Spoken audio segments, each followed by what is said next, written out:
आप सारे साधकों को हमारा प्रणाम।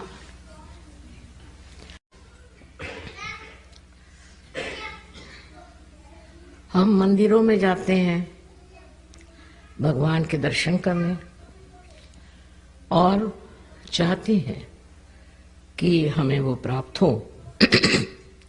इतना ही नहीं, हमारे अंदर अनेक इच्छाएं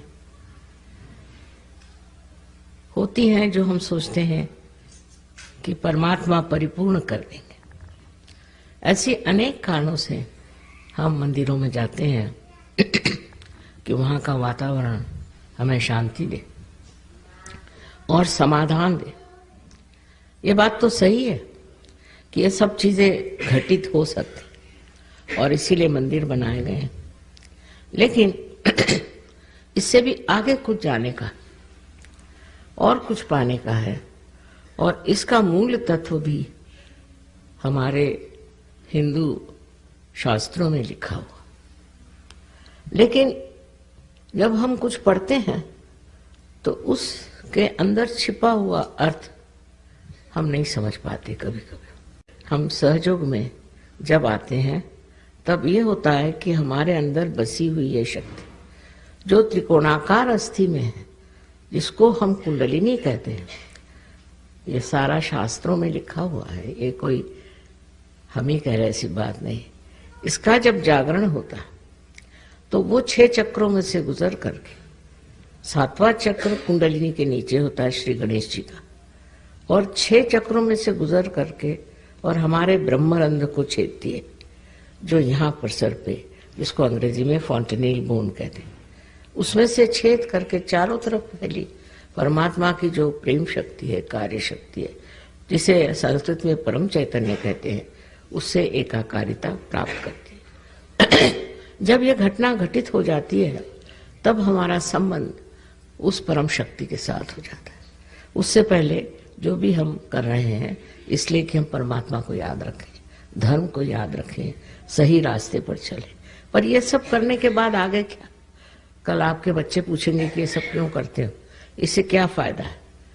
और इसका फायदा तभी पता चलेगा जब आपकी कुंडलिनी का जागरण हो करके चारों तरफ फैली इस प्रेम शक्ति से एकाकारता प्राप्त करें। और इसको सहज इसलिए कहा जाता कि ये बिल्कुल ही सहज है।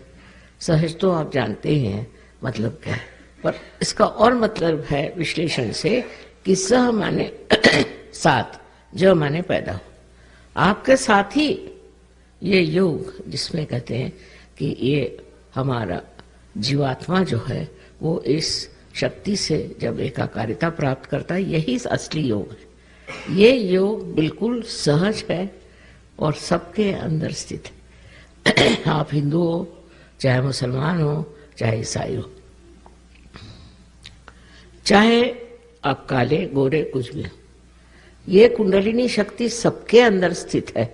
तब हम लोग अलग अलग कैसे कह सकते हैं? ये जरूर है कि हमारा भारतीय कल्चर बहुत ऊंचा है, इसमें कोई अपने संस्कृति की विशेषता, और उस संस्कृति की वजह से हम लोग एक कायदे के तरीके से चलते हैं, पर तो भी उसका अंत जब तक हम नहीं प्राप्त करेंगे हमें सुख नहीं मिल सकता, आनंद नहीं मिल सकता, और जो कुछ भी हमें वचन दिए गए हैं वो हो नहीं सकता। इसका जागरण करना कोई कठिन काम नहीं था, लेकिन पहले जमाने में ऐसा देखा गया कि इस तरह की कोई प्रणाली थी, इस तरह की कोई परंपरा थी कि उस परंपरा के कारण एक इंसान को ही कोई जागरूक करता था, एक ही आदमी उस दशा में जाता था। मुझे लगता हो सकता है उस वक्त लोगों को ये भी डर हो कि कोई जागरूकतावस्था में चला जाए तो उसको सब लोग सताएंगे। आपने सुना होगा कि हमारे देश में जहाँ इतनी भारतीय संस्कृति है, किस तरह से हरेक अवतरण को भी और हरेक परमात्मा के भक्तों को भी, इतना ही नहीं पर संतों को भी लोगों ने बहुत सताया, और पता नहीं क्यों सताते थे, मेरी समझ ही नहीं आता है कि ऐसी सताने की जरूरत क्या थी। पर कुछ ऐसा हो जाता था स्वभावतः कि वो लोग संसार में रहने लायक नहीं रहते। आपने ज्ञानेश्वर जी के बारे में भी सुना होगा कि इनको इतना सताया कि 23 साल की उम्र में उन्होंने अपनी समाधि ले ली। जीते जागते 23 साल की उम्र में उन्होंने अपनी समाधि ले ली। इतना हम लोगों ने उन्हें सताया। उसके कारण ये थी कि मनुष्य समझ ही नहीं पाता था कि ये जो सूक्ष्म बात कहते हैं इसमें कोई अर्थ है। और इसलिए इस तरह की बहुत सी घटनाएं अपने देश में भी हुई कि लज्जाजनक है।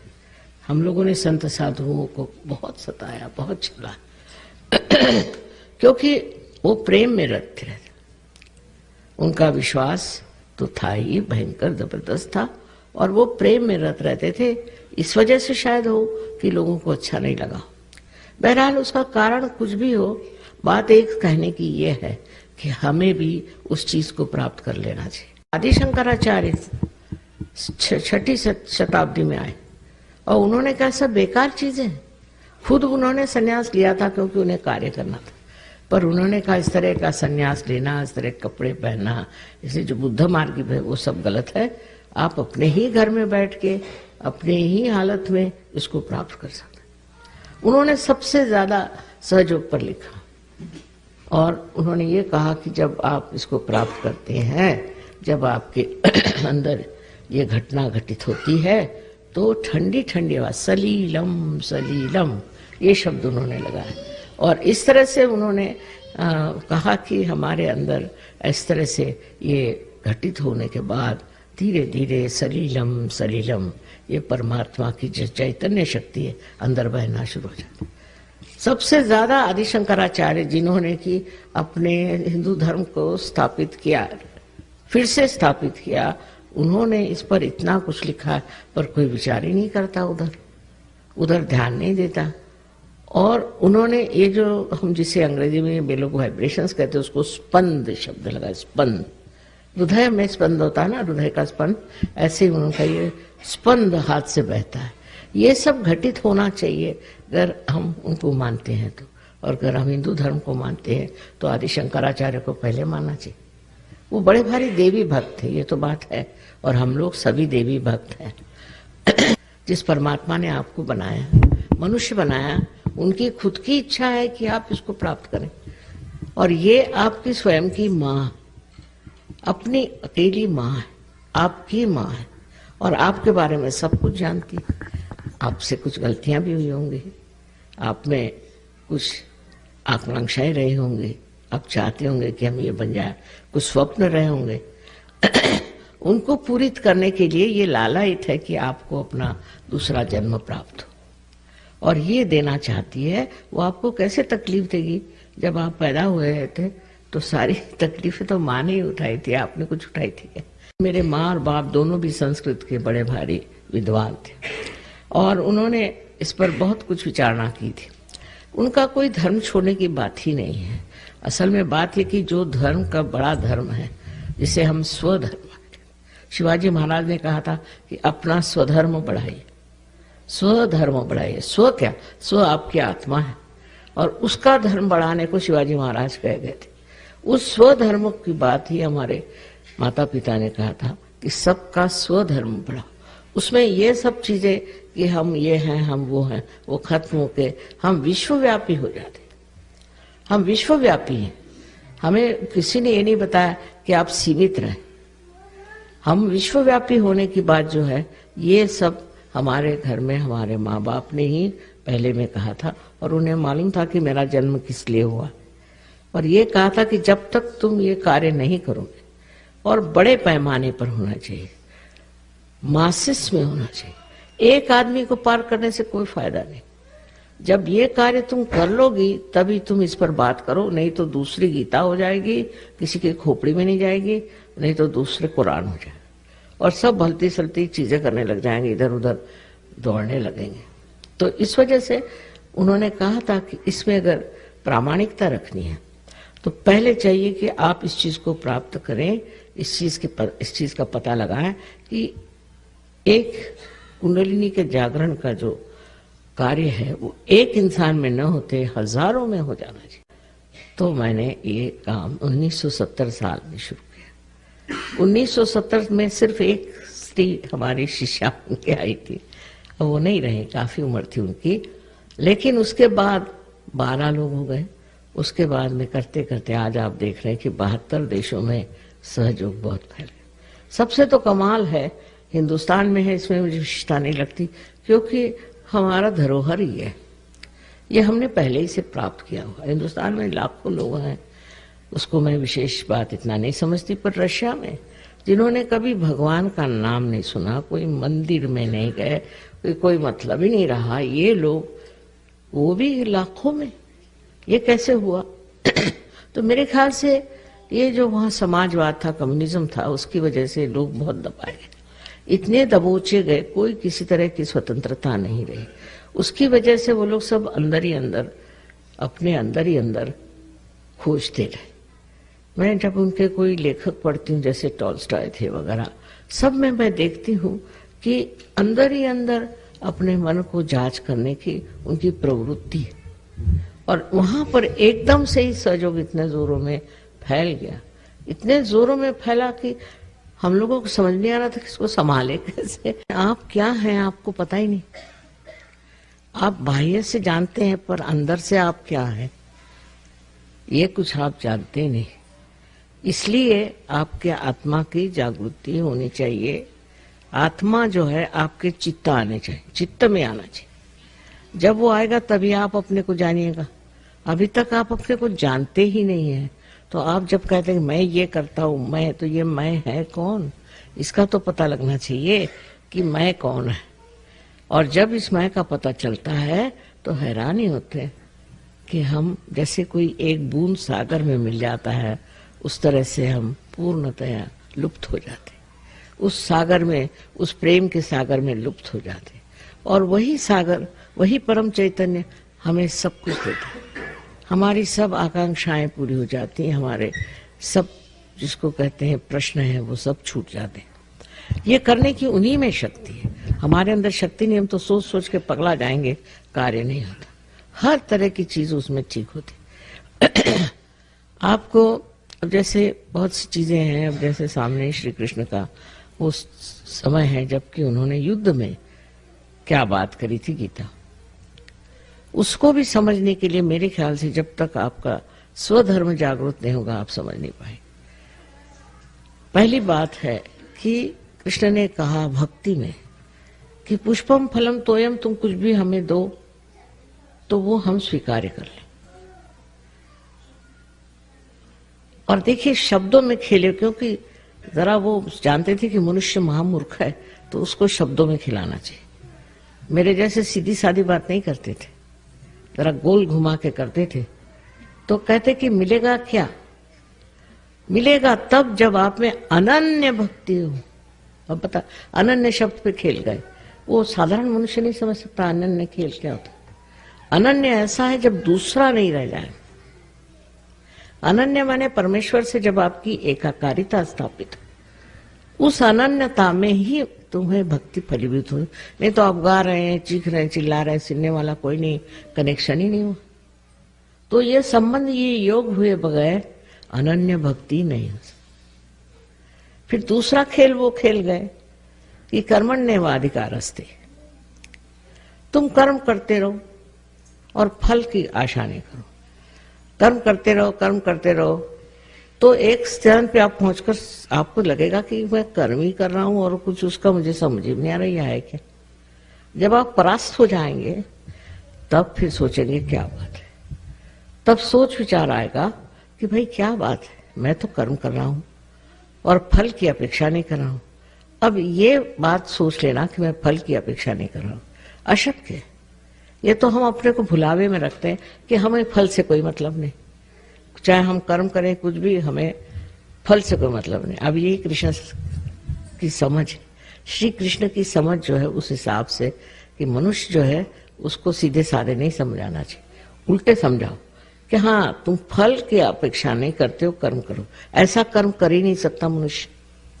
जब भी कोई कर्म करेगा तो फल की अपेक्षा ही करेगा। ऐसा भी कोई मनुष्य है जो फल की अपेक्षा नहीं करता। तो इस तरह से इस चक्कर में रहने के बाद उसकी समझ में आएगा कि मैं तो फल की अपेक्षा कर ही रहा हूं, तो फिर ये क्या कृष्ण ने कहा। तो उसका मतलब है आपको उस स्थिति में जाना चाहिए और उस स्थिति में अपने को प्राप्त करना चाहिए जहाँ फल करो, कर्म करो तो फल की कोई अपेक्षा ही नहीं होती, ऐसी स्थिति आनी चाहिए। इतना साफ साफ उन्होंने भक्ति मार्ग और कर्म मार्ग को अपने इसमें समझाया। लेकिन उसकी जो बात है वो तभी समझ सकते हैं कि जब उसके अक्षरों के बीच हम पढ़ सकें कि श्री कृष्ण क्या करें। इस तरह से दोनों तरफ नचाने के बाद, वो तो नाच नचैया बहुत थे, सब नचाते ही रहे सबको तो उसके बाद उनका फिर उन्होंने शुरू में ही कह डाला कि तुम जिस स्थिति में हो उससे दूसरी स्थिति में जाना चाहिए, और उस स्थिति में आपको ना सुख न दुख न कुछ है। अब ये स्थिति प्राप्त कैसी, ये बात नहीं करी उन्होंने। उस समय नहीं था या वक्त नहीं, उस वक्त कोई समझता नहीं। ये साफ साफ बात उन्होंने कही। ये ज्ञानेश्वर जी ने ज्ञानेश्वरी में अपने 6ठे अध्याय में साफ साफ कहा कि इसके करने के लिए आपके अंदर कुंडलिनी की शक्ति, और जब ये कुंडलिनी जागृत होगी तभी आप उस दशा में पहुंचेंगे जिसे श्री कृष्ण ने स्थितप्रज्ञ स्थिति कही। स्थितप्रज्ञ स्थिति किसी भी से नहीं आ सकती, क्षण भर जरूर आपको लगेगा, लेकिन कभी भी ये स्थिति नहीं आ सकती। तो उनकी, आप सोचते हैं उनको इतना छला, इतना सताया कि 23 साल में उन्होंने कहा कि भागो बाबा, ये पागल लोग, इनका क्या ठिकाना है। तो उन्होंने समाधि ले ली। 23 साल की उम्र में ज्ञानेश्वरी लिखी। सोचिए क्या बुद्धिमान होंगे। साक्षात जैसे कहना चाहिए कि सरस्वती उनके अंदर से बरस रही थी। उन ज्ञानेश्वर जी ने अपने गुरु, उनके भाई थे खुद, उनसे आज्ञा ली कि मुझे कम से कम कुंडलिनी के बारे में लिखने तो दो, क्योंकि ये था कि ये ज्ञान आप सिर्फ एक ही आदमी को हजारों में से चुन के दे सकते थे। तो कहने लिखने तो दो कम से कम, उससे मुझे फायदा ही होगा। क्योंकि आज मैं जब कुंडलिनी की बात करती तो लोग ऐसा नहीं कहते कि ये हिंदू धर्म में कहा, अब कृष्ण जी ने तो गोल घुमा के कर दिया। तो मैं किसका सहारा लेती? ज्ञानेश्वर जी को जब मैंने कहा कि 6 चैप्टर में लिखा हुआ है, पढ़ो, कुंडलिनी ही ये शक्ति कार्य कर सकती, तो हैरान हो गए कि हाँ लिखा तो है। इसीलिए महाराष्ट्र में लोगों की खोपड़ी में बात गई कि लिखा है। पर उन्होंने क्यों, कबीर दास जी ने लिखा है, पर वो जैसे कि पद्य में लिखा है, तो सारी बातें उन्होंने कुंडलिनी की लिखी है। आपको आश्चर्य होगा कि इतना साफ उन्होंने लिखा है कि शून्य शिखर पर अनहद बाजिरे। अनहद माने वही स्पंद, शून्य शिखर पर, यानी इस जगह से अनहद निकलता।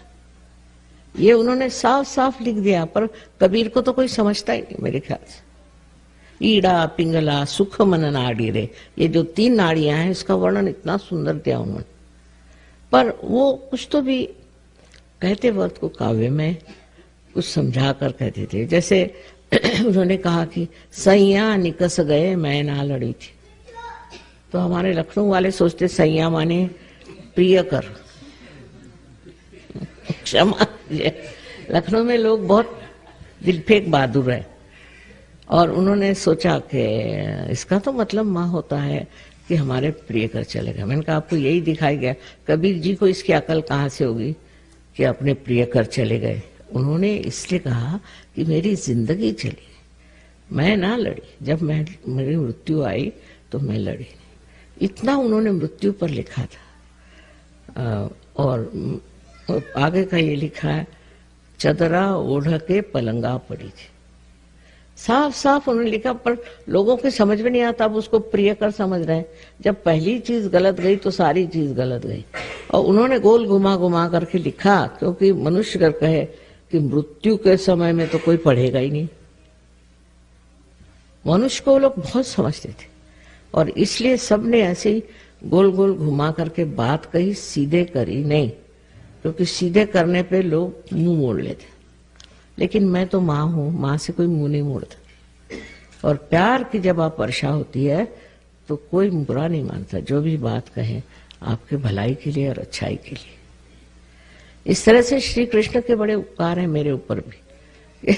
उन्होंने इस तरह से लोगों को समझा दिया कि वो इस पर बैठे रहे, पहले ही चैप्टर में देखिए, कोई दुकानदार होता सबसे पहले अच्छी बात नहीं बताएगा, सबसे पहले सबसे हल्का दाम, फिर उससे अच्छा, फिर उससे अच्छा। लेकिन वो दुकानदार नहीं थे तो उन सबसे पहले बताता कि स्थितप्रज्ञ हो जाए, स्थितप्रज्ञ हो जाइए। होंगे कैसे, इस पर उन्होंने जो विश्लेषण किया है वो भी बड़ा मजेदार है। अब मैंने इसमें यही सोचा कि मनुष्य को सीधे सीधे सादी बात कर दो, और अगर आप उनको जागरण ही दे दो तो फिर उसके बाद बात ही क्या होनी, फिर उसके बाद कोई सवाल नहीं। तो ये सवाल जवाब की बात नहीं है, ये पाने की बात है। आप मंदिर में आए, आपने सब कुछ किया, इतना सुंदर बनाया मंदिर, सब कुछ है, लेकिन आपने प्राप्त किया क्या? स्थितप्रज्ञता नहीं प्राप्त। इस चीज को समझ लेना चाहिए। तो इसमें मंदिर का दोष नहीं है, आपका दोष है कि आपने उस चीज को अभी तक प्राप्त करने की चेष्टा नहीं की, उसको किसी ने दिया ही नहीं या हुआ ही नहीं, वो बातचीत ही नहीं।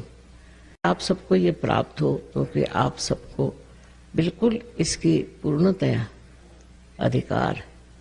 हर एक आदमी को ये अधिकार है कि इस चीज को प्राप्त करे। ये कोई एक के लिए नहीं, सारे संसार के लिए परमात्मा ने कुंडलिनी बनाई हुई है, और सबको अधिकार है कि इस कुंडलिनी का जागरण प्राप्त करें।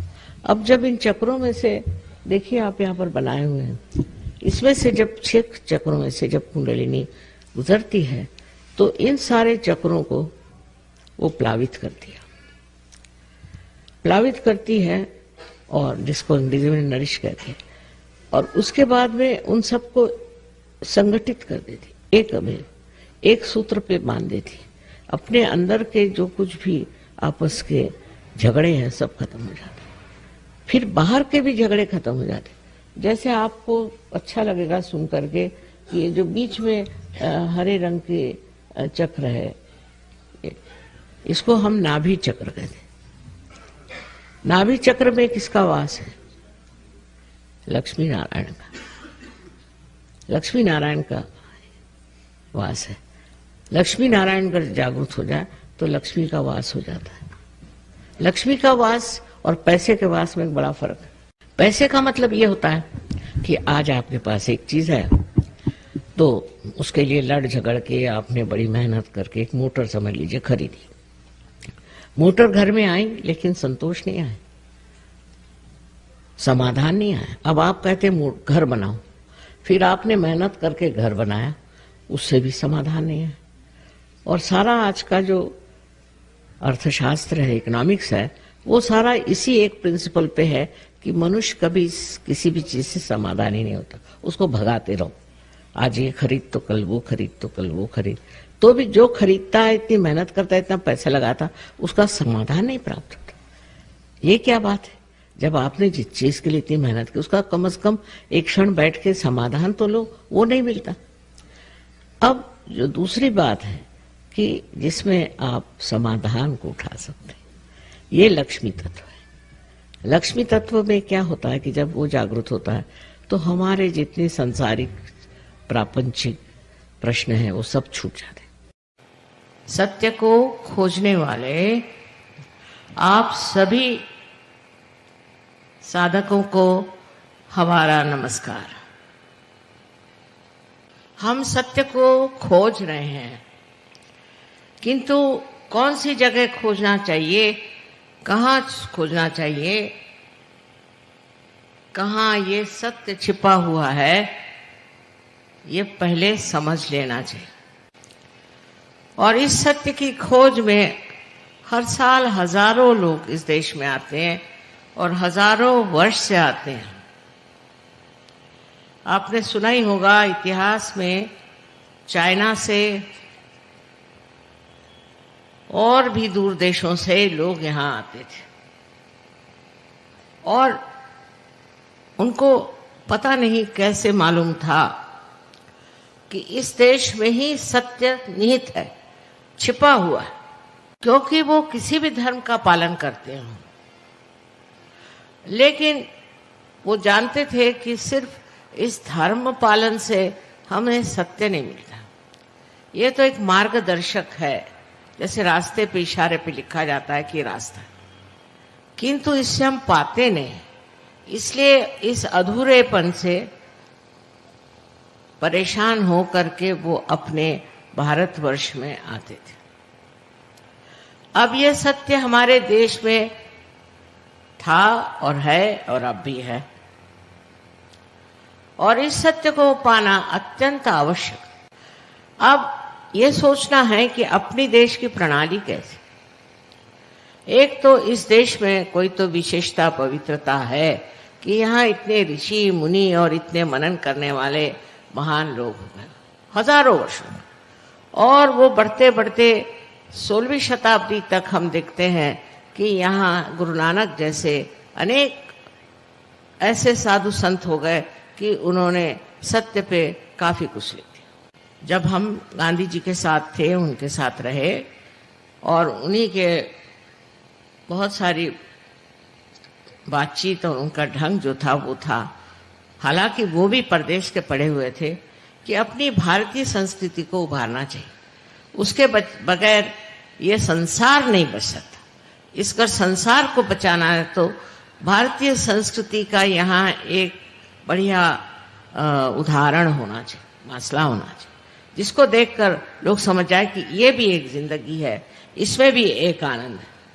और उन्होंने जो भजनावली भी लिखी, आश्चर्य की बात नहीं है, क्योंकि मैं इस बात को जानती हूँ कि वो कितने आध्यात्मिक थे, कि सारे कुंडलिनी के ही चक्रों पर उन्होंने एक के बाद एक, एक के बाद एक के बाद इस तरह से सारे श्लोक लिखे पूरे। सबसे पहले उन्होंने लिखा था तो गणेश की स्तुति, फिर सरस्वती की स्तुति। इस तरह से करते करते उन्होंने हर एक चक्र के जो अधिष्ठित देवता थे उनके ऊपर में अपनी भजनावली में लिखा था, और उसी तरह से गाने का। उसके बाद बाइबल से भी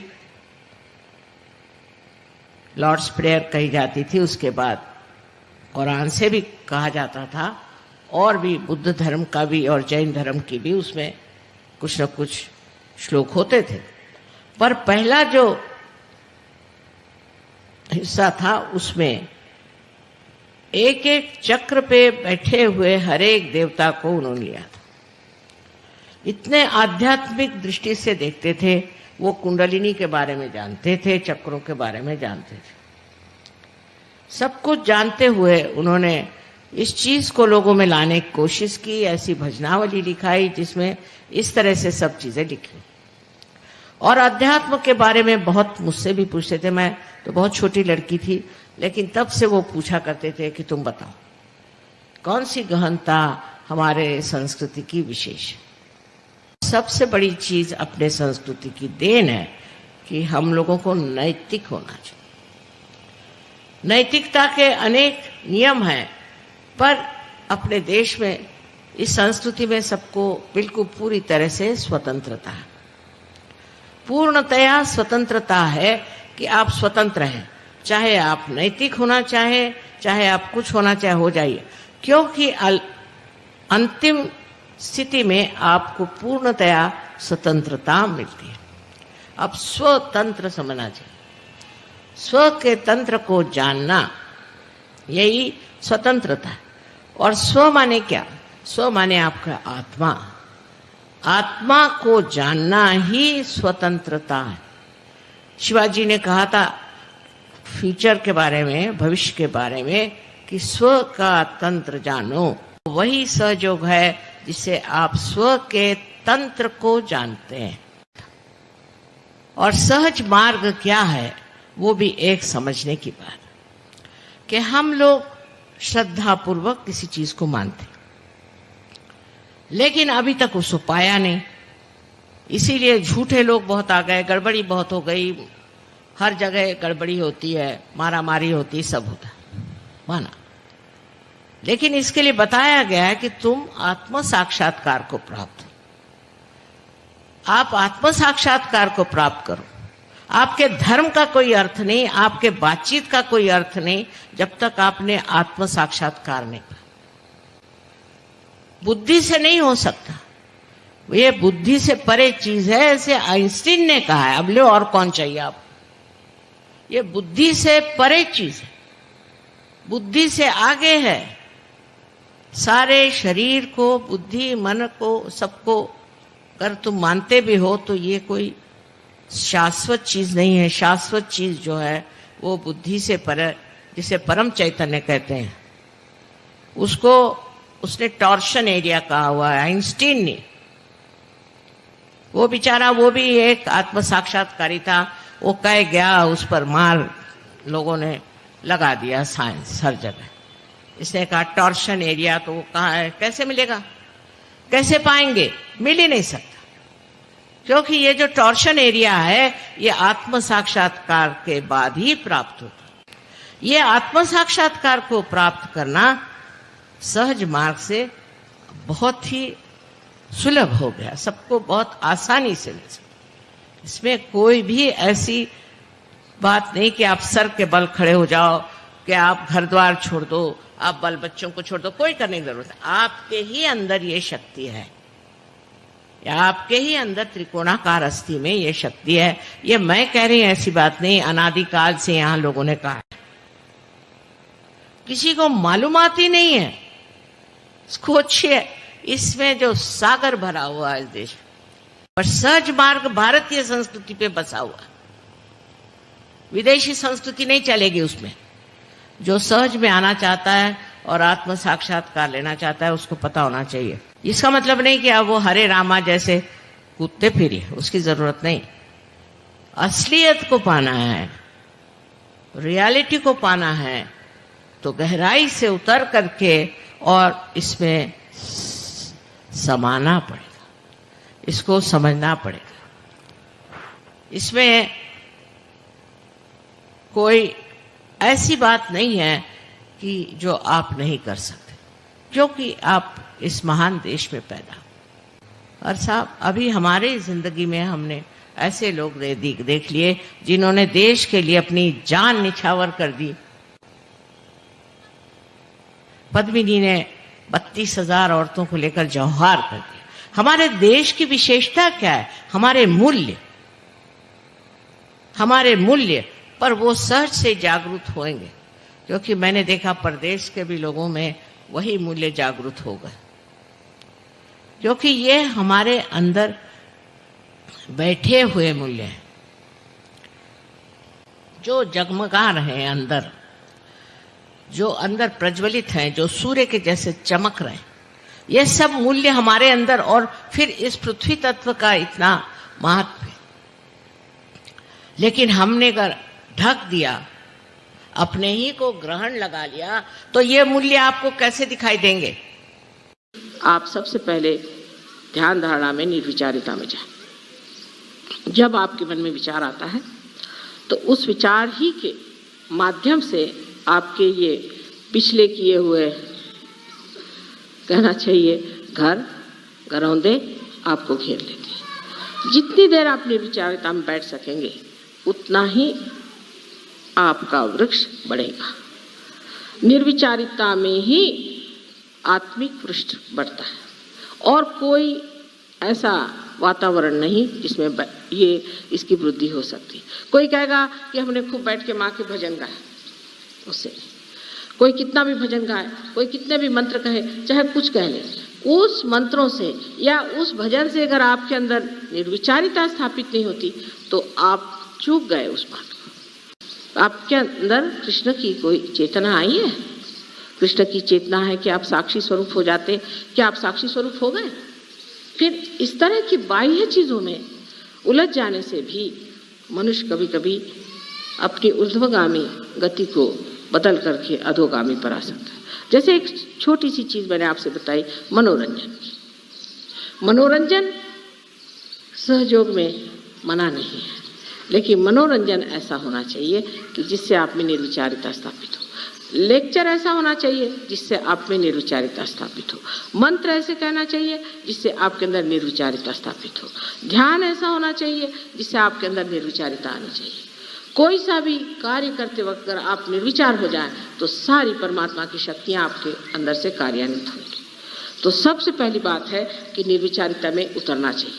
लेकिन लोगों को ऐसी चीजें अच्छी लगती हैं जिसमें विचार को चालना मिले, जिसमें मनुष्य सोचता रहे, पागलों जैसे सोचता सोचता उसको समझ ले कि आहा हा मैंने कितना सोचा। या पढ़ते पढ़ते एकदम ऐसा सोच ले कि हाँ मैं तो बिल्कुल महाविद्वान हूँ। इन विद्वानों के लिए परमात्मा के साम्राज्य में जगह नहीं। जगह है उन लोगों के लिए जिन्होंने अपने आत्मा को अपने चित्त पर पूरी तरह से प्रकाशित होने दिया, और उसका माध्यम एक ही है, निर्विचारिता। तो प्रथम निर्विचार समाधि को आपको स्थापित करना चाहिए। निर्विचार समाधि को प्राप्त करने के बाद आप देखते हैं कि धीरे धीरे आपके अंदर खुद ही परिवर्तन आने लग जाता है। निर्विचारिता में आप अपने को स्वयं को देखने लग जाते हैं। आपको दूसरों के अलावा अपने में ही दोष दिखाई देने लगते हैं। सर्वप्रथम जब सहयोगी लोग आते हैं बाहर से, या सर्वप्रथम जो कहना चाहिए सत्य शोधक आते हैं, तो वो यही ढूंढते रहते हैं, अरे ये सहयोगी है, ये तो ऐसा था, वो सहयोगी है, वो तो वैसा था। उन लोगों को देखकर आधे में ही मुड़ जाते हैं। सहयोग सबके लिए खुला है, सबके लिए द्वार उसके खुले हुए हैं। कोई लोग जो इसके गर्भ में हैं वो बड़े महान हैं, और कोई जो उसके परिधि में जो घूमते हैं, पेरीफेरी पे जो घूमते हैं, उनमें बहुत खराबियां भी हो सकती, पर वो भी अच्छे हो सकते हैं। तो आप उनको ही देख करके मुड़ गए तो आप कहाँ तक पहुँचे। जब आप अंदर आएंगे तब आप देखेंगे कि ये जो गर्भ में बैठे लोग हैं, इनमें कोई विशेषता है, इनमें कोई चमत्कार है, इन्होंने कुछ पाया हुआ है। तब उनको देखते हुए आप सोचे कि हमें भी कुछ पाना है और हमें भी परिवर्तन आना चाहिए।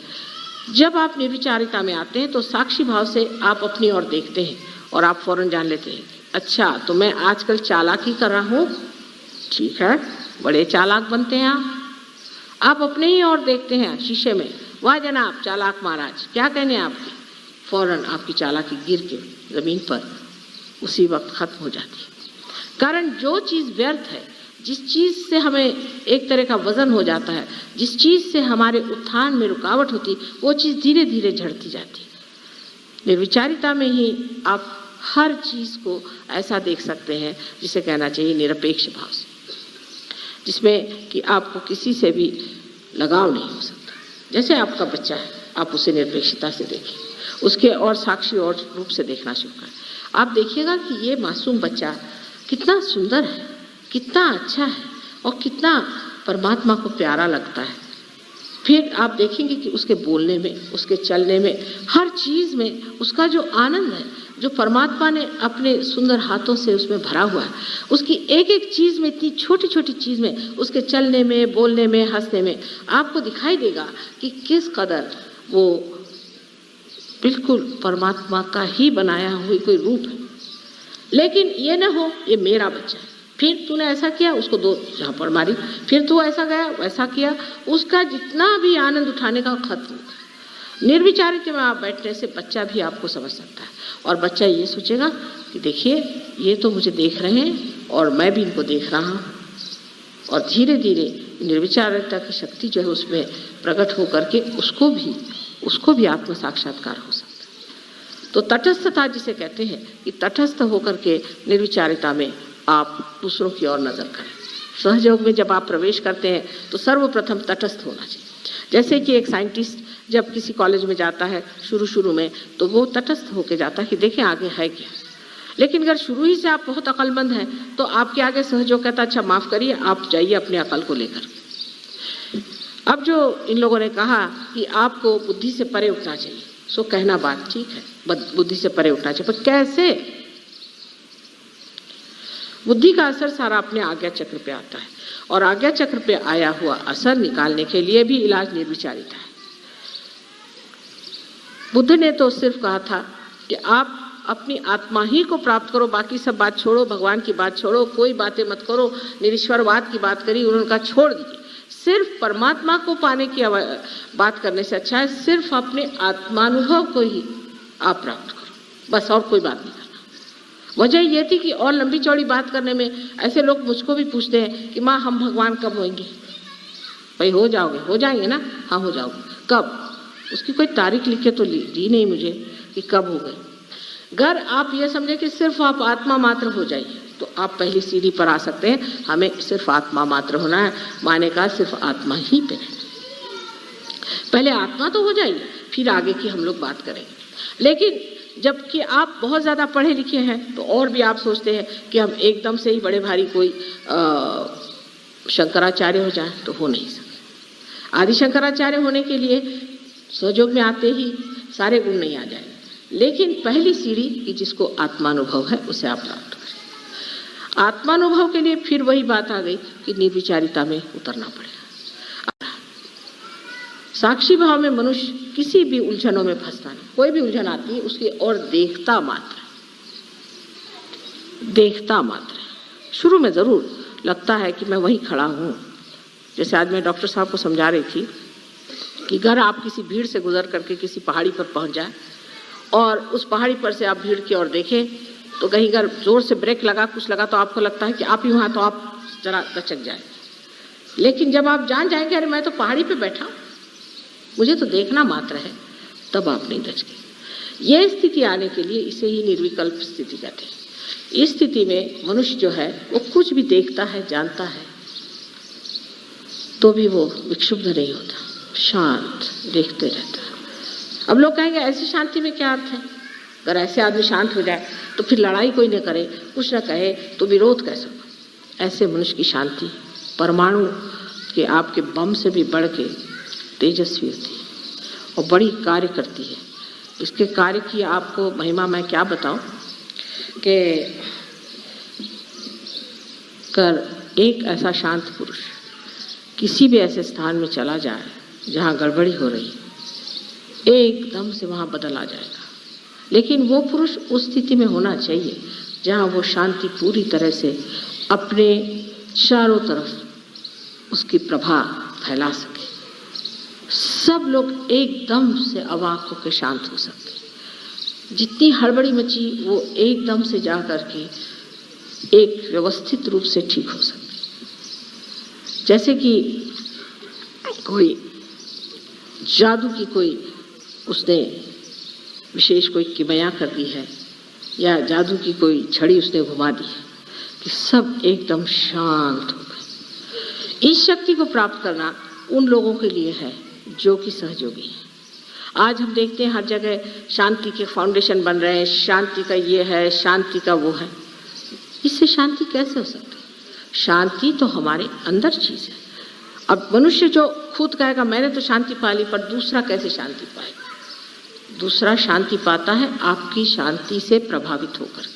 वो प्रभाव बुद्धि से नहीं होता है, वो प्रभाव अंदर ही अंदर प्रकाशित हो करके दूसरों को भी प्रकाशित करता है और इसी प्रकार मनुष्य शांत हो जाता है।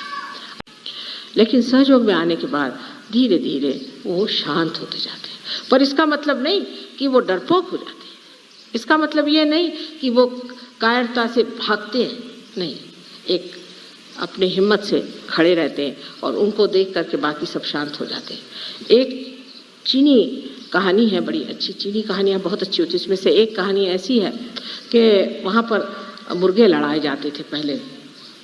तो एक राजा ने सोचा कि एक बड़ा अच्छा साधु है जिसके पास लोग जाने से बड़े बलवान हो जाते हैं, समर्थ हो जाते हैं। तो उन्होंने वो 2 मुर्गे ले जा करके उनको दे दिए कि इनको आप ट्रेन करिए और जब इनकी लड़ाई होगी तब हम आपसे ले जाएंगे।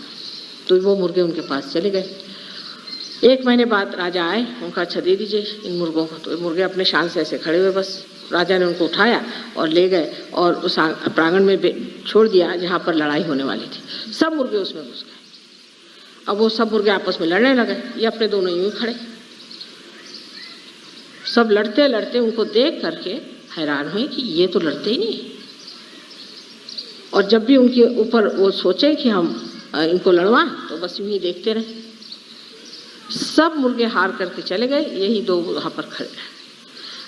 इस कहानी का आशय यह है कि जब मनुष्य शांति के सागर में पूरी तरह से विद्यमान होता है तो जैसे कमल पुष्प के जैसे उसके सुगंध से लोग सुरभित होकर के शांतमय हो जाते हैं, पूर्णतया उनके अंदर शांति आ जाती है। इस परिवर्तन के सिवा कोई और मार्ग आपके अंदर नहीं, क्योंकि इस परिवर्तन से आप में शक्ति आ जाती है, आप सशक्त हो जाते हैं।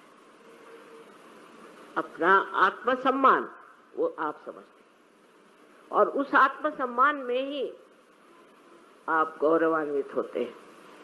उसके गौरव को आप समझते हैं कि बहुत बड़ी संपत्ति हमारे अंदर आ गई कि हम अपने आत्मा को समझते हैं और उसका हम सम्मान करते हैं। ये तो नहीं हो सकता कि हम आपसे कहें आप आत्मा हैं, इसको सिद्ध करना होगा और यही सिद्धता आप सहयोग में पाते हैं। दूसरी बात समझने की है कि ये आपके अंदर, सबके अंदर ये शक्ति है। अब आपका कर्तव्य होता है कि आपके अंदर जो शक्तियां आई हैं उसे आप जान लें। क्या क्या शक्तियां आपके अंदर है? पहली तो शक्ति आपके अंदर ये है कि आप स्वयं दूसरों को जागरूक कर सकते हैं। दूसरी शक्ति आपके अंदर ये आएगी कि ये दुनिया भर की जो इच्छाएं, आकांक्षाएं और जो लालसाएं हैं वो न जाने कहां खत्म हो जाती, क्योंकि ये अंधकार जो हमारे अंदर छाया हुआ जब प्रकाश आते ही नष्ट हो जाता है तो हम प्रकाश के रास्ते पर चलना शुरू कर देते हैं। उसी में हमें बड़ा समाधान और आनंद, बहुत सुख मिलता है और इसी की हमें प्रतीक्षा थी जो आज हम अनुभव कर रहे हैं। ये चीज बातचीत की नहीं, अनुभव की, और जब हो जाती तो मानव एक विशेष स्वरूप का, मैं जिसको महामानव कहती हूँ, बन जाता। महामानव का मतलब पहले तो ये होता है कि वो अपने अंदर सबको महसूस कर सकता है, इसको हम सामूहिक चेतना कहते हैं। वो हमारे अंदर जागृत हो जाती है और उस सामूहिक चेतना से हम क्यों किसी को मारेंगे? कौन है दूसरा जिसे मारे? हम अपने ही को मार रहे हैं। किसको ठगना है? हम अपने ही को ठगते। ये समझ लेना चाहिए कि हमारे ही अंदर पूरा विश्व है, पर ये समझने से नहीं होगा, ये महसूस करना चाहिए, ये अंदर में इसका अनुभव आना चाहिए। जब इसका अनुभव आएगा तो आपको आश्चर्य होगा कि आप तो शांति के सागर हैं, आपके अंदर शांति विराजमान एक सुंदर स्वरूप में बसती है और वो शांति आप सब दूर फैलाना चाहते हैं। आपको लगता है कि मैं ही क्यों इसको अनुभव करूं और इतने लोग हैं उनको भी ये अनुभव मैं दे सकता हूं। इस तरह से एक आंतरिक एकता आपके अंदर स्थापित हो जाती है। कुछ धर्म की बात करने की जरूरत नहीं है, कोई डराने की जरूरत नहीं, कोई धमकाने की जरूरत नहीं। आपके अंदर स्वयं ही प्रकाश जब आ जाता है तो आप अपने ही को सम्मानित करते हैं और उस सम्मान में आपको ये जो दुनिया भर की बेकार की चीजों के पीछे में भागदौड़ मची है वो सब रुक जाती है। ये जो एक आपके अंदर शक्ति बसी हुई है, ये आज जगाने की शक्ति आपके अंदर है, फिर अपने को शुद्ध करने की आपके अंदर शक्ति है। इसी से हो सकता है। ऐसे बाहरी स्वच्छता से क्या फायदा है? अंदर की जब स्वच्छता हो जाएगी तो आप जानिएगा कि आप क्या हैं, आपके अंदर कितने सद्गुण हैं, कितने आपके अंदर प्रेम के प्रवाह बह हैं, इतने आनंद की सृष्टि आपके अंदर हो सकती है। और ये आपके इतने लोगों ने आपने अनुभव किया है, कोई मैं नई बात नहीं बता रही, पर अब उसको बढ़ाना है और दूसरों को देना है। आप सोच लीजिए कि आप सब एक हैं। ये भावना जो है कि हम सब एक है, ये सिर्फ दिमागी जमा खर्च नहीं है, ये अंदरूनी अंदर से आपको एहसास हो कि हम सब वास्तव में एक ही सागर के अनेक लहरें जैसी बहती हैं, ऐसे ही आडोलित हो रहे हैं हम, वही आंदोलन चल रहा है। और जब इस चीज को आप ठीक से पा लीजिएगा, इसके अंदर आप ठीक से उतर जाइएगा, तो न जाने एक आदमी कितने लोगों की जिंदगी बदल सकता है। इसी तरह से ये सहयोग फैलने वाला है। आप हिंदू जिसमें पैदा हो, मुसलमान में पैदा हुए, क्रिश्चियन में पैदा हुए, इससे फर्क नहीं पड़ता। आप इस देश में पैदा हुए या परदेश में पैदा हुए, इससे भी फर्क नहीं पड़ता। आपकी एकता आप महसूस करिएगा, चाहे आप जहां जाए। अब इसमें यह है कि ये चीज एक अनुभव है, माने आपको कुछ होना है, आपको कुछ बनना है।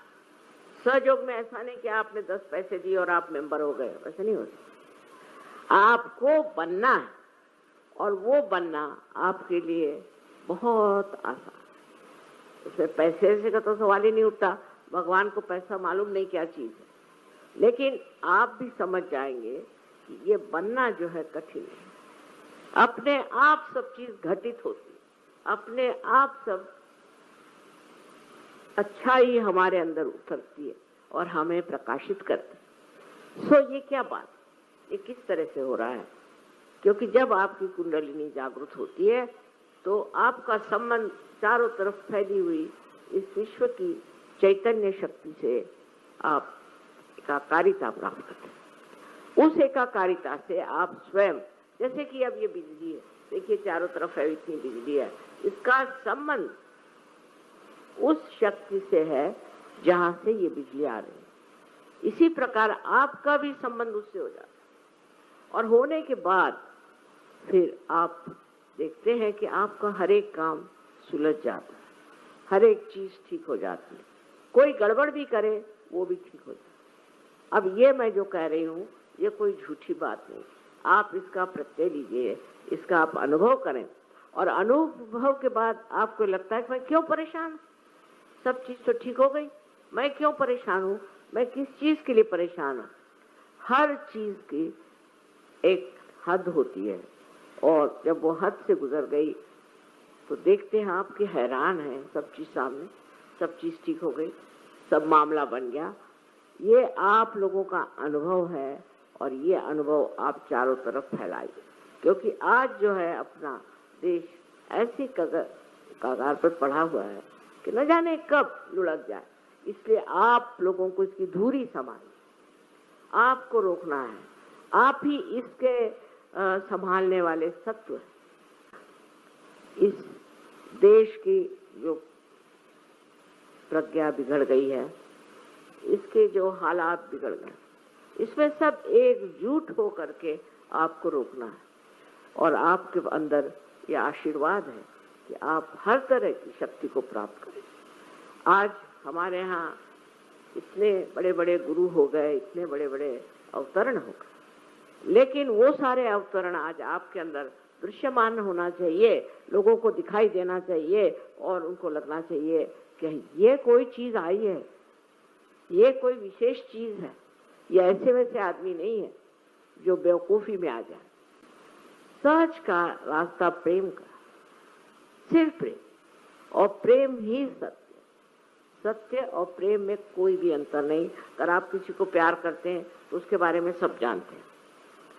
इस प्रेम की शक्ति को आपको इस्तेमाल करना।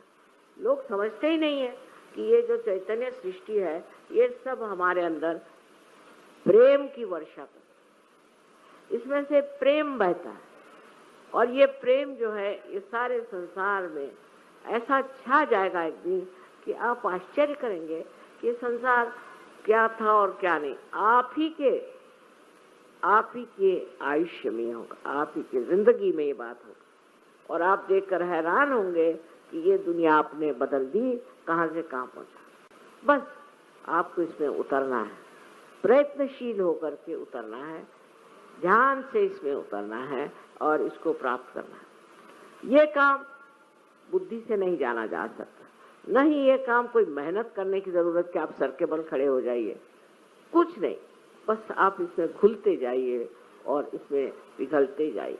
इस प्यार की जो महानता है वो ये है कि आपको कोई कष्ट नहीं होता। आपके सारे कष्ट जो है वो पता नहीं कहाँ नष्ट हो जाते हैं और जो आपके अंदर जो एक नया जागरण होता है उससे सारी दुनिया एक बड़ी अद्भुत सी चीज लगती है। वैसे देखिए तो परमात्मा ने बहुत सुंदर दुनिया बनाई, उसकी कोई गलती नहीं और उसने आपके अंदर भी कुंडलिनी बना के रखी हुई। वो भी चाहता है कि आप अपने जागरण को प्राप्त करें और इसमें उतरें, पर आप छोटी छोटी चीजें में उलझे हुए हैं। बेकार की बात, जैसे कि कोई कहेगा साहब मैं तो ईसाई हूँ, मैं तो नहीं मानता, मैं फलाना हूँ, मैं तो नहीं मानता। अरे नहीं मानने से क्या फायदा है? सारे धर्मों में लिखा है कि आपको आत्म साक्षात्कार होना है। बगैर आत्म साक्षात्कार के आप परमात्मा को भी नहीं जानते। ये बात बिल्कुल सही है। और जब तक आप इसको प्राप्त नहीं करते, आप बेचैन, आप परेशान रहें, आप तकलीफ में रहें। और जैसे ही ये प्यार का सागर उमड़ता हुआ आपको अंदर खींच लेगा, आप सोचेंगे पता नहीं ये कैसे, इसी जन्म में आपका परिवर्तन हो गया है। और इस परिवर्तन को स्वीकारिए सर आंखों पे, और इसकी वजह से जो जो कार्य हो सकता है उसे बहुत प्रेम से सुघड़, इतना शास्त्रीय और कोई सा भी मार्ग नहीं। यह सर्वसाधारण बुद्धि तक पहुंचने वाली बहुत ही सादी कृति है कि कुंडलिनी का जागरण करें। इसके लिए कोई जरूरी नहीं कि कोई जाति पाति कुछ, ये सब व्यर्थ की बातें, व्यर्थ के विद्रोह है। आपस में जो रिश्तेदारी है, प्यार है, वो दूसरी तरह से समझना चाहिए कि जिसमें कोई लोभ नहीं है, कोई मोह नहीं है, कोई मत्सर नहीं है, सिर्फ प्यार ही प्यार। ऐसी रिश्तेदारी आपस में हो जाती है सहयोग में। और अगर कुछ कमी रह जाती तो उसको भी आप ध्यान से साफ कर सकते। ऐसे सुंदरतम महान जीवन के आप अधिकारी हैं और उसे प्राप्त करना है। ये भारतवर्ष योग भूमि है, यहाँ कुछ भी होने दीजिए, बेकार की चीजें होती रहती हैं, पर यह योग भूमि है। और इस योग भूमि का मतलब यह है कि यहाँ पर सबसे ज्यादा चैतन्य की महिमा है। चैतन्य चारों तरफ फैला। अभी आप प्रदूषण की बात करते हैं, पर मुझे तो चैतन्य दिखाई देता है चारों तरफ। आप लोग जहाँ बैठे हैं वहां भी चैतन्य ही चैतन्य। जैसे जैसे सहयोगी बढ़ेंगे, ये सब प्रदूषण आदि चीजें अपने आप नष्ट हो जाएंगी। ये मेरी बात आप बांध के रखिए। अब अपने जीवन की ओर थोड़ी दृष्टि करें कि हम क्या करें, हम अपना जीवन कैसा व्यतीत कर रहे हैं। रात दिन पैसे की चिंता, रात दिन और बेकार चीजों की चिंता करते हैं, या हम अपने चिंतन में बैठ के अपने को देख रहे हैं और अपने गौरव को देख रहे हैं, अपनी महानता को देख रहे हैं और उसके साथ अपने प्यार का प्रवाह सारे संसार में फैलाना चाहते हैं। ये एक सहयोगी का परम कर्तव्य है। उसको कुछ पैसा देना जरूरी नहीं, उसको कुछ करना जरूरी नहीं, उसके सारे कार्य ठीक हो जाएंगे। बस एक ही उसे करना है कि अपने को वो पूरी तरह से जान ले कि वो कितना महान है, उसमें कितनी विशेषताएं हैं। ये एक अंदर की जो एकता है उसका स्वरूप, उस एकता में आप मजे उठा रहे हैं। ये सब आनंद का प्रादुर्भाव है। आनंद फूटता है अंदर, ये इसका स्थान सारा हमारे हृदय में है। और इस आनंद को जब हम अपने अंदर प्राप्त करते हैं तो जैसे आपको बताया गया होगा कि सहस्त्रार में ये निरा आनंद हो जाता है। बस कोई कह नहीं सकता कि ये आनंद कैसा, निरा आनंद, पूरी तरह से आनंद हर एक चीज में आता है। छोटी छोटी चीजों में, बड़ी बड़ी चीजों में, सब में आनंद ही आता है। और जब आपकी दृष्टि किसी ऐसी चीज पर जाएगी जो गलत है, जिससे समाज की हानि हो रही, जिससे लोगों को दुख हो रहा है, तो आपको आश्चर्य होगा कि आपका जो चित्त है वो कार्यान्वित होता है और वो कार्यान्वित हो करके और ये सब चीजों को खत्म कर सकता है। आपका चित्त वहां जाना चाहिए। अगर आपका चित्त सब अपने में ही समाया हुआ है तो बेकार है, क्योंकि ये चित्त जो है ये प्रकाशित है। ये चित्त आप जहां भेजेंगे, कोई सी भी चीज आप जान ले, फौरन उस चीज का इलाज हो सकता है, और वो भी सामूहिकता से होता है। पर हमारे चित्त को भी हमें स्वच्छ रखना चाहिए। अगर हमारा चित्त ऐसी ऐसी चीजों में उलझा रहे तो वो इतना कार्यान्वित नहीं हो सकता। पर अगर हमारा चित्त उस परम शक्ति से लावित है और उससे आशीर्वादित है तो वो चित्त इतना कार्य कर सकता है। कहीं भी आप जाएंगे आपको आश्चर्य होगा कि कल ही हमने सोचा था आज हो गया। गणेश की जो विशेषता है वो ये है कि वो हर चक्र पे विराजमान। सबसे पहले गणेश की ही स्थापना की गई थी, और गणेश जो है वो पवित्रता को फैलाने के लिए संसार में है। कि पहले सारा संसार पवित्र हो जाए। सबसे बड़ी चीज है पवित्रता। अगर पवित्रता नहीं रहेगी तो कोई सा भी सृजन नहीं हो सकता। अब समझ लीजिए, अगर कोई पेड़ है और उसके आसपास का वातावरण दूषित हो जाएगा तो वो पेड़ मर जाएंगे। इसी प्रकार इस सारी सृष्टि का जो वातावरण है उसे पूर्णतया शुद्ध करने के लिए ही श्री गणेश की स्थापना की गई। आजकल के इस वातावरण में लोग समझ नहीं सकते हैं कि पवित्रता चीज क्या है और पवित्रता का अर्थ क्या है। अगर आपकी आंखों में पवित्रता नहीं है तो फिर आप किसी तरह से भी पवित्र नहीं माने जाएंगे। लेकिन इसका यह मतलब नहीं कि आप अपने को कहें कि हम में ये खराबी, हम में वो खराबी। किंतु श्री गणेश को अगर हम मानते हैं, उनकी हम पूजा करते हैं, तो उनके गुण भी हमारे अंदर आने चाहिए। तो पहला तो उनका गुण है कि पवित्रता। अब इस पवित्रता को हम किस तरह से पा सकते हैं? कहने से नहीं हो सकता। किसी आदमी से कहा जाए तुम पवित्र हो जाओ तो नहीं हो सकता। गंगा जल से नहाने से भी मनुष्य पवित्र हो, ऐसी बात है। तो ये पवित्रता आने के लिए क्या करना चाहिए? इसके लिए आपके कुंडलिनी का पहले ही जागरण होना चाहिए। जब जागरण हो जाएगा तभी समझ लेना चाहिए कि धीरे धीरे ये जो कुंडलिनी है ये सब चक्रों को स्वच्छ कर देगी। लेकिन वहां पर भी श्री गणेश जी का कार्य है, क्योंकि ये चैतन्य है और वो चैतन्य स्वरूप श्री गणेश आपके हर चक्र को भी साफ करते रहते हैं। और अंत में जाकर के सहस्त्रार पर भी श्री गणेश, आप जानते हैं कि सदाशिव के गोद में बैठे हो। ये जो भी चीजें हम लोगों को लगती हैं कि पौराणिक है, मैथोलॉजिकल है, ये सब की सत्यता सहयोग भी आप प्राप्त कर सकते हैं। पहले आपको केवल सत्य को प्राप्त करना चाहिए, एब्सोल्यूट ट्रूथ को। उसके बाद आप कोई भी सवाल पूछें, उसका जवाब सही माने में आपके उंगलियों के ऊपर आ जाएगा। आप इसे जानेंगे कि सत्य क्या है। किसी भी चीज को कह देने से कि असत्य है, वो चीज असत्य नहीं होती, उसकी खोजबीन करनी चाहिए। बड़ी ये गहरी चीजें हैं और श्री गणेश का कार्य तो अत्यंत अत्यंत गहरा है। और वो एक चिर बालक है, उनमें जो अबोधिता है, इनोसेंस है, वो एक चिर बालक है, वो बालक स्वरूप है। क्राइस्ट ने कहा है कि if you have to enter into the kingdom of God you have to become like children. इसका मतलब बच्चों में जो निश्चल स्वभाव होता है वो हमारे अंदर आना चाहिए। लेकिन वो जबरदस्ती करने से या कुछ रोज की अभ्यास करने से नहीं जाएगा। अगर आप जबरदस्ती करेंगे तो आपका अहंकार बढ़ जाएगा।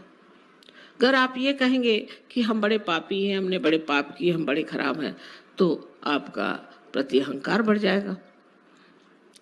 दोनों तरह से ये गलत बात है। तो इसके लिए करना क्या चाहिए? करना ऐसा चाहिए कि अपनी कुंडलिनी का जागरण पहले कर लें। कुंडलिनी के जागरण से आप दूसरे आयाम में, दूसरे डायमेंशन में उतरते हैं। दूसरे डायमेंशन में उतरते साथ धीरे धीरे अंदर से ही ये स्वच्छता होती रहती है। ये अनादि काल से कुंडलिनी आपके अंदर स्थित है और ये उसी समय का इंतजार कर रही है, उसी के लिए बैठी हुई है कि जिस वक्त आपको ऐसी व्यक्ति मिल जाए जो आपकी कुंडलिनी का जागरण कर सके। क्योंकि ये आपकी माँ है और आपकी अपनी वैयक्तिक माँ है, वो आपके बारे में सब कुछ जानती है। और जिस प्रकार आपकी माँ ने आपको जन्म देते वक्त सब तकलीफें खुद उठाई, वो कुंडलिनी ही सारी तकलीफें उठा देती है और आप इस आत्म साक्षात्कार को प्राप्त होते हैं। इस आत्म साक्षात्कार को प्राप्त होने के बाद आपको सिर्फ इतना करना है कि अपने इस योग को जो आपका अब परम चैतन्य के साथ हुआ है उसके साथ एकाकारिता स्थापित करनी।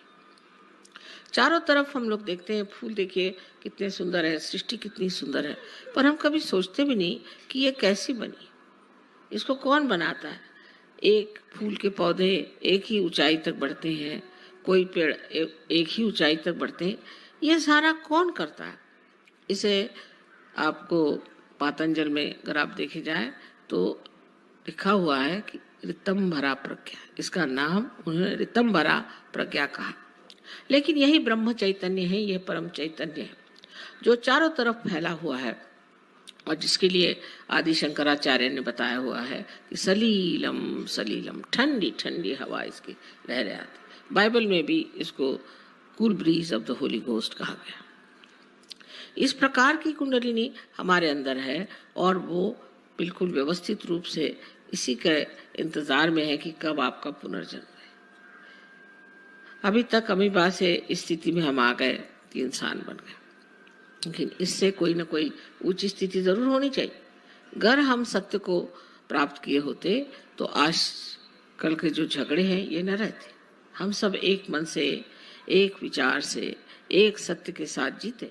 लेकिन ये जो झगड़े हो रहे हैं इसकी वजह यही है कि हम लोगों ने अभी तक उस केवल सत्य को प्राप्त नहीं किया, और जब तक हम उस सत्य को प्राप्त नहीं करेंगे तब तक उत्क्रांति माने इस एवोल्यूशन की जो चरम सीमा है उसे हमने प्राप्त नहीं किया। उसको प्राप्त किया बगैर हम लोग कभी भी शांति से, सुख से, समाधान से रह नहीं सकते। संसार के जितने भी प्रश्न हैं अधिकतर मनुष्य ने ही खड़े किए हुए। इस मनुष्य के परिवर्तन के लिए श्री गणेश का बहुत कार्य है, बड़ी मेहनत करते हैं। इनके गण हैं इसलिए इनको गणपति कहा जाता है, और ये हर समय माँ की सेवा में लगे रहते हैं और हर जगह जहाँ भी जरूरत होती है तुरंत दौड़ के जाएंगे और कार्य करते हैं। अब ये सब चीज़ें ऐसी लगती हैं जैसे कोई स्वर्गीय चीज़ें हैं और इसका मनुष्य से कोई संबंध नहीं, लेकिन इसी दुनिया में हम लोग उस स्वर्ग को स्थापित कर सकते हैं जिसकी महिमा शास्त्रों ने गाई हुई है। कोई कठिन बात नहीं है और इसके लिए सिर्फ हमें सज्ज होना चाहिए, मन में शुद्ध इच्छा रखनी चाहिए कि हम इसे प्राप्त करें। ये कोई झूठी बातें नहीं है, ये कोई ऐसी बातें नहीं है कि जिससे किसी को भुलावा डाला जाए, किंतु ये बात सत्य है और इससे हमें प्राप्त करना चाहिए। हम श्री गणेश को नमस्कार करते हैं लेकिन ये नहीं सोचते कि श्री गणेश क्या है, हमारे अंदर कहाँ स्थित है, क्या क्या कार्य करते हैं और इनसे हमें क्या क्या प्राप्त करना। दूसरी चीज इनसे प्राप्त करना है वो है सुबुद्धि, जिसे विजडम कहते हैं। श्री गणेश में इतनी सुबुद्धि और इतना प्रेम है कि वो जानते हैं कि आप लोग गलती कर रहे हैं, वो जानते हैं कि आप में कुछ दोष है, लेकिन छोटे बच्चे जैसे क्षमा कर देते हैं हर एक चीज को। उनको मालूम नहीं किसी से नाराज होना, इसी प्रकार वो आपको बहुत क्षमा करते हैं, किसी हद तक काफी क्षमा कर देते हैं, पर जब आप हद से गुजर जाते हैं तब फिर जरूर वो नाराज हो जाते हैं। तो उनको सिर्फ मानना, मंदिरों में जाना और उन पे पैसे चढ़ाना, उनको पैसे ऐसे कुछ समझ में नहीं आते। को अगर कुछ चढ़ाना है तो अपने हृदय को चढ़ाना होगा और उस गणेश को अपने हृदय में बिसाना होगा। जब तक वो हमारे हृदय में नहीं आएंगे हमारा जीवन पवित्र नहीं होगा और उस पवित्रता के कारण जो हमें आशीर्वाद मिलने हैं वो नहीं मिलेंगे। इसके अलावा उनमें यह भी शक्ति है कि वो दुष्टों का संहार कर सकते हैं। अगर कोई आपको तंग करे, तकलीफ दे, तो वो आपके आसपास लगे रहते हैं। बड़े चमत्कार सहयोग में हुए, अनेक लोगों ने देखा है कि उनके न जाने कितने ही प्रश्न थे वो एकदम से हल हो गए। वो भी काम श्री गणेश का ही है। वो इस तरह से काम करते हैं कि समझ ही नहीं आता कि किस तरह से काम हो गए और उसमें कोई भी त्रुटि नहीं रह जाती। इतने बड़े श्री गणेश अगर हमारे साथ है तो फिर हमें डरने की कौन सी बात है, फिर हमें घबराने की कौन सी बात है। सिर्फ हमें गणेश को वरण करना है और अपने अंदर उन्हें स्थापित करना है। ये चीज कितना भी समझाने से नहीं होगी, ये तो जब आप महसूस करेंगे इसको, उसके बारे में जब बोध होगा आपको, तब आप समझेंगे कि श्री गणेश कितने महत्वपूर्ण है। और आप लोग भी यहाँ जो लोग आए हैं सब आप आत्म साक्षात्कार को प्राप्त हों और उस श्री गणेश को रथ हों।